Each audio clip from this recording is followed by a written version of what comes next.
Testonic.ai from panic to prep. 100% free until JEE, MSET and KSET. కొన్ని సినిమాల్లో నుంచి ఆఖరి నిమిషాలు తప్పుకోవాల్సి వచ్చిందో లేదంటే తప్పించాల్సి వచ్చిందా?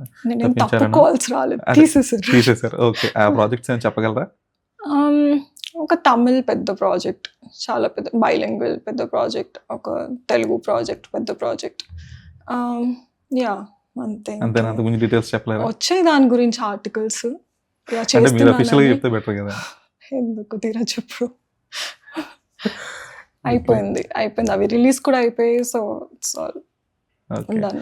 బట్ అంటే ఆ టైంలో అంటే చాలా హోప్స్ పెట్టుకుని ఉంటుంటారు కదా, లైక్ ఇలా బైలింగ్వల్ అంటే ఆఖరి నిమిషాలు అలా క్యాన్సిల్ అవ్వడం ఇవన్నీ కూడా. సో ఆ టైంలో మీ మైండ్ సెట్ ఎలా ఉండింది?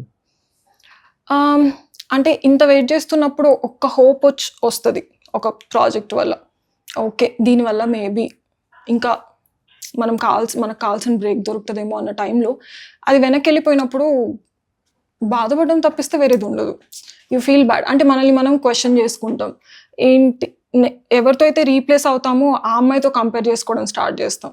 తను ఎందుకు తీసుకున్నారు, నన్ను ఎందుకు తీసుకోవాలా, మార్కెట్ వైజ్ తను బెటరా, తన ప్రాజెక్ట్స్ ఏంటి, నేను ఎక్కడ తప్పు చేస్తున్నా, లేకుంటే ఏంటి ఇష్యూస్ ఏమొస్తున్నాయి అన్నది ఓవర్ థింక్ చేసి ఒక 1 వీక్ ఆ జోన్లో పడి. But like I said, backup option లేనప్పుడు అగైన్ గెటింగ్ అప్, అది మరి ముందుకెళ్ళడమే. ఓకే వీళ్ళు తీశారు, బట్ దిస్ ఇస్ నాట్, ఇది ఒక్కటే కాదు కదా మూవీ, ఇంకా మూవీస్ వస్తాయేమో.